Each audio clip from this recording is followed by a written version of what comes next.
don't think we give the credit to how much we impact our earning.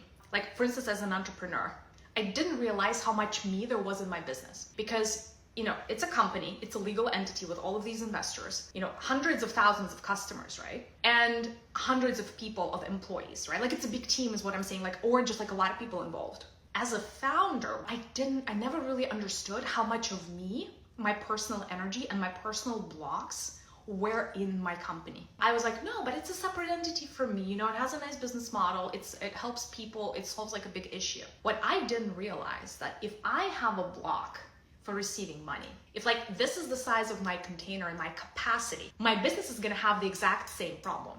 Copy paste. Because your business is always a reflection of you. Your job is always a reflection of you. How people treat you in your workplace, in your business, is always a reflection of the pain that's inside. And so essentially what ended up happening is at the time I reached the very top of my capacity. And that's what a lot of people call the earning ceiling. Like the ceiling that you just cannot move up. Can't move up.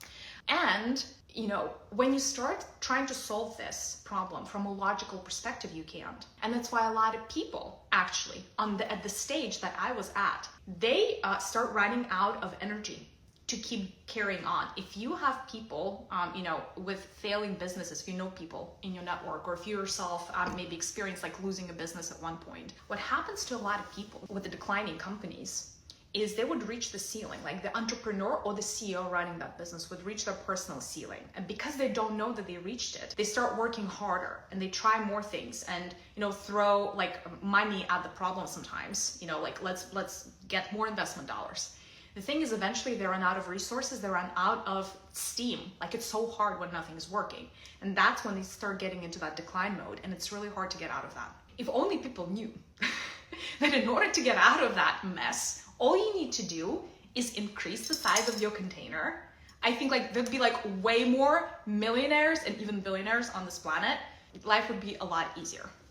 So essentially, my guides took me through rigorous processes to increase my capacity, to receive and not just receive, hold. Because really, my glass is not receiving any water right now, but it's holding my water that I'm drinking, right?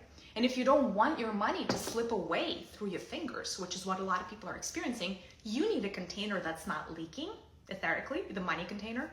And you need it to be the capacity that is correlated to your vision. If your vision says 1 billion, but your capacity to receive is 200,000, you're gonna break your back trying to get to 1 million. You'll never get there, never. It's like impossible. It's like the law of physics, kind of, right? Because like energy is invisible, but doesn't make it not real.